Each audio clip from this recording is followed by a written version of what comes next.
Criminal Court is now in session. L'audience de la Cour pénale internationale est ouverte.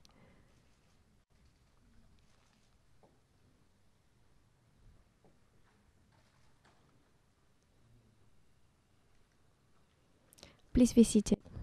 Veuillez vous asseoir.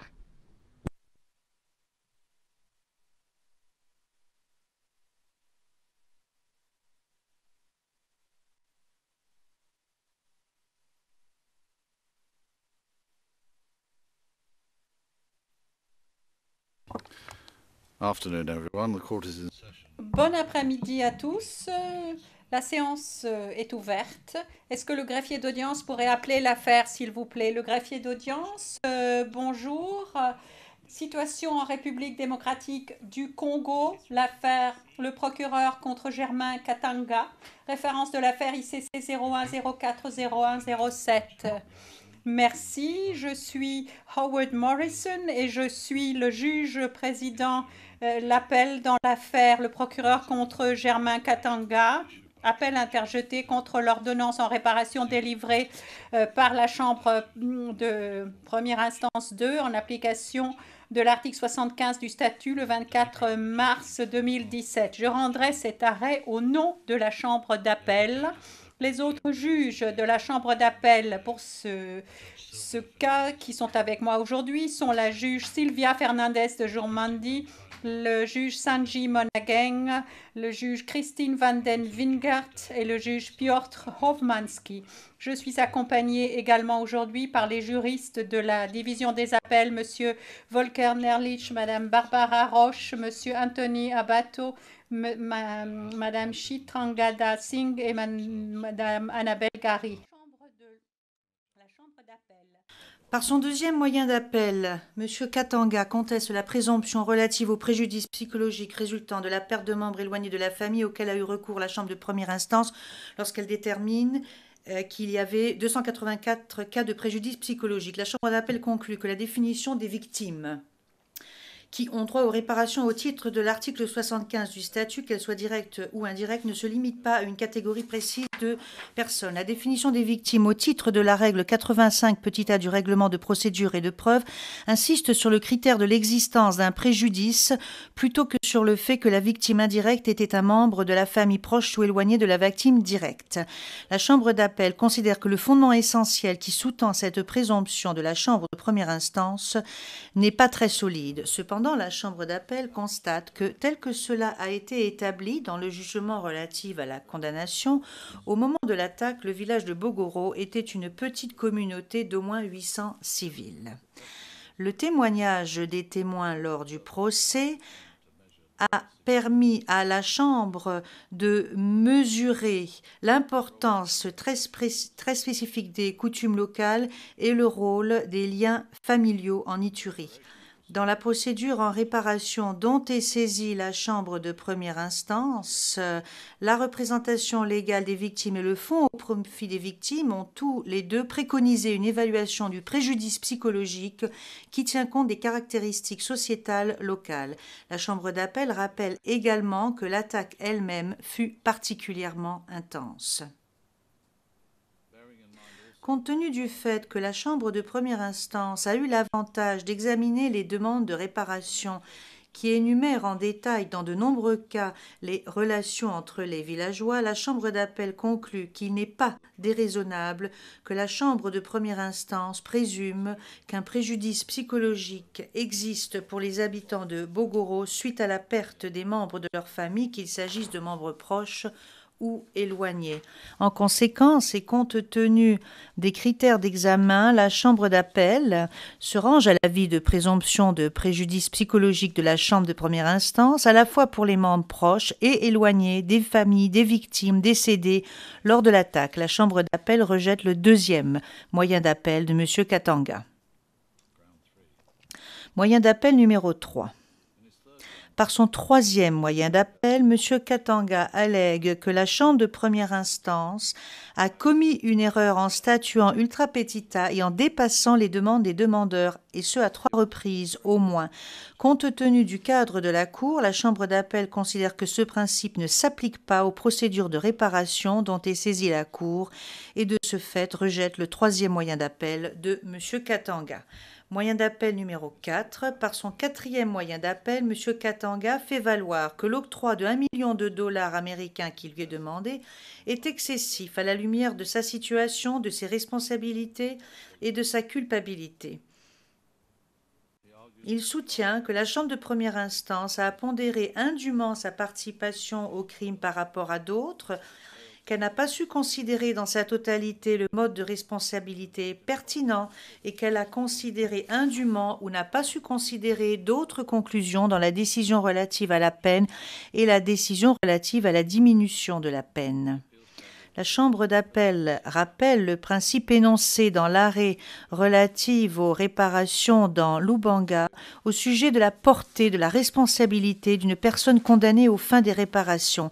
Ce principe dispose notamment qu'aux fins des réparations, la responsabilité d'une personne condamnée doit être proportionnelle au préjudice causé et entre autres à sa participation à la commission des crimes pour lesquels cette personne a été déclarée coupable compte tenu des circonstances précises en l'espèce. La Chambre d'appel ne considère pas que ceci signifie que la somme des réparations pour laquelle une personne condamnée est tenue responsable doit refléter sa responsabilité relative pour le préjudice en question par rapport à d'autres qui ont pu aussi contribuer à ce préjudice. L'objectif des réparations est de réparer le préjudice infligé aux victimes. Ceci correspond au principe général de droit public international, suivant lequel les réparations devraient, dans la mesure du possible, tenter de restaurer le statu quo ante. Pour ces raisons, la Chambre d'appel conclut que, en principe, la question de savoir si d'autres individus peuvent avoir également contribué au préjudice résultant des crimes pour lesquels la personne a été condamnée n'est pas pertinente pour la responsabilité de la personne condamnée à réparer ce préjudice. Certes, une ordonnance de réparation ne doit pas dépasser le coût total de la réparation du préjudice causé, mais il n'est pas en soi opportun de considérer la personne responsable de la somme totale nécessaire à la réparation du préjudice. Pour ce qui est de savoir si le mode de responsabilité devrait être pris en considération, la Chambre d'appel rappelle que la responsabilité de réparation du préjudice conformément à l'article 75 du statut émane de la déclaration de culpabilité pénale. Les modes de responsabilité pénale individuelle qui peuvent sous-tendre une telle condamnation sont, de l'avis de la Chambre d'appel, pertinents pour couvrir la responsabilité pénale. Toutefois, pendant la phase de réparation, l'accent est mis sur la réparation du préjudice subi à la suite des crimes en question. La Chambre d'appel n'est pas convaincue par l'argument de M. Katanga, suivant lequel l'approche retenue par la Chambre de première instance était erronée à cet égard. M. Katanga conteste également le fait que la Chambre de première instance s'est appuyée sur des faits pris en considération lors de la fixation de la peine et de la diminution de la peine subséquente. La Chambre d'appel n'est pas d'accord avec les facteurs énoncés par M. Katanga dans son mémoire d'appel, qui n'ont pas trait à l'objectif des réparations. Il a indiqué que ces facteurs auraient dû se voir octroyer un certain poids lors de la phase des réparations. La Chambre d'appel rejette également l'argument de M. Katanga, suivant lequel il subit une double peine du fait de l'ampleur de l'octroi en question. Tant qu'une personne condamnée est considérée responsable pour les coûts nécessaires pour réparer le préjudice causé, il n'y a pas d'élément punitif. Pour dire que cela est tout simplement le résultat de la portée du préjudice causé par les crimes pour lesquels la personne a été condamnée. La Chambre d'appel ne prendra pas en considération le fait de savoir si la Chambre de première instance aurait dû conclure à la responsabilité de M. Katanga pour la totalité du coût supérieur à 1 million de dollars parce que M. Katanga a interjeté appel par rapport à la conclusion de la Chambre de première instance eu égard à sa responsabilité afin de la diminuer et il serait en conséquence inapproprié d'amender cette conclusion à son détriment. La Chambre d'appel rejette également l'argument séparé présenté par M. Taganda suivant lequel la Chambre de première instance a commis une erreur en ne prenant pas en considération son incapacité de paiement. Par conséquent, le quatrième moyen d'appel est rejeté.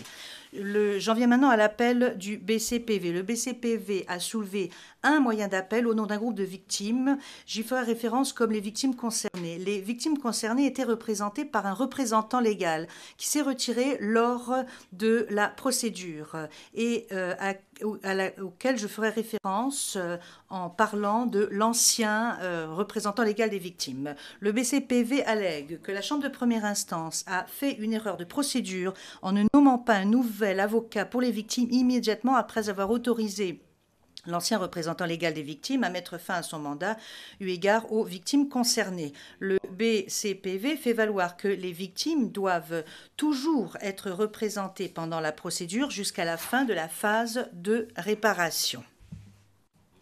Le BCPV demande qu'il soit octroyé aux victimes concernées des réparations après qu'il leur ait été donné la possibilité de présenter leur demande de réparation ou de compléter leur demande de réparation. La Chambre d'appel constate que de façon générale, il ne va pas seulement dans l'intérêt des victimes, mais également dans l'intérêt de l'efficacité de la conduite de la procédure que les victimes aient une représentation légale lors de la phase des réparations. La Chambre d'appel note toutefois que les textes juridiques de la Cour n'indiquent pas expressis verbis que les victimes doivent être représentées à tout moment par un conseil devant une chambre de première instance et la Chambre d'appel, en conséquence, rejette l'argument présenté par le BCPV au sujet de la continuité de la représentation des victimes. La question posée en l'espèce consiste à savoir si la Chambre de première instance a abusé de son pouvoir discrétionnaire en ne nommant pas un conseil immédiatement après avoir donné l'autorisation à l'ancien représentant légal des victimes de se retirer en tant que conseil. Dans les circonstances de l'espèce, il faut savoir que la procédure avait déjà commencé depuis un certain temps. Au vu des circonstances, la Chambre d'appel conclut que la Chambre de première instance n'a pas abusé de son pouvoir discrétionnaire en ne nommant pas un nouveau conseil pour aider les victimes concernées à remplir leurs demandes. En conséquence, la Chambre d'appel rejette l'appel du BCPV. J'en viens maintenant à l'appel de la représentation légale des victimes qui agit au nom de 5 demandeurs et a déposé un appel dans lequel elle soulève 2 moyens d'appel. Je ferai référence à ces demandeurs comme étant les 5 demandeurs. Les 5 demandeurs sont nés après l'attaque de Bogoro. Ils ont présenté leur demande de réparation en l'espèce pour le préjudice subi du fait de l'expérience de leurs parents pendant cette attaque. Les moyens d'appel portent sur le préjudice transgénérationnel, un terme que la Chambre de première instance a décrit comme étant un phénomène en vertu duquel la violence sociale est transmise de génération en génération, des ascendants vers les descendants, pour ce qui est des conséquences traumatisantes. Par son premier moyen d'appel, la représentation légale des victimes conteste l'évaluation individuelle de la Chambre de première instance, évaluation faite des demandes présentées par les 5 demandeurs, en vertu de laquelle la Chambre de première instance a conclu qu'elle n'était pas en mesure de déterminer, sur la base de l'hypothèse la plus probable, le lieu de causalité entre le traumatisme subi par les 5 demandeurs et l'attaque de Bogoro. La Chambre d'appel rappelle que la Chambre de première instance a conclu, eu égard aux 5 demandeurs dans l'annexe 2 de la décision contestée, qu'ils avaient souffert d'un préjudice psychologique. De l'avis de la Chambre d'appel et à défaut de toute autre explication de la part de la Chambre de première instance, La conclusion de la Chambre de première instance suivant laquelle le lien de causalité n'a pas été établi était contradictoire par rapport à la déclaration de la Chambre de première instance suivant laquelle les 5 demandeurs souffraient selon toute vraisemblance de préjudice transgénérationnel. La conclusion dans la décision contestée suivant laquelle le lien de causalité n'a pas été déterminé a été réitérée mais n'a pas été développée dans l'annexe 2 de la décision contestée dans lequel la Chambre de première instance a évalué les demandes individuelles.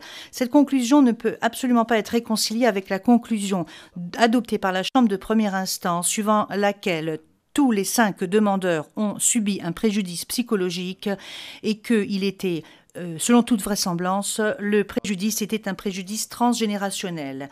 En conséquence, la Chambre d'appel conclut que la Chambre de première instance a commis une erreur en ne motivant pas en bonne et due forme sa décision eu égard au lien de causalité entre l'attaque de Bogoro et le préjudice souffert par ou subi par les 5 demandeurs.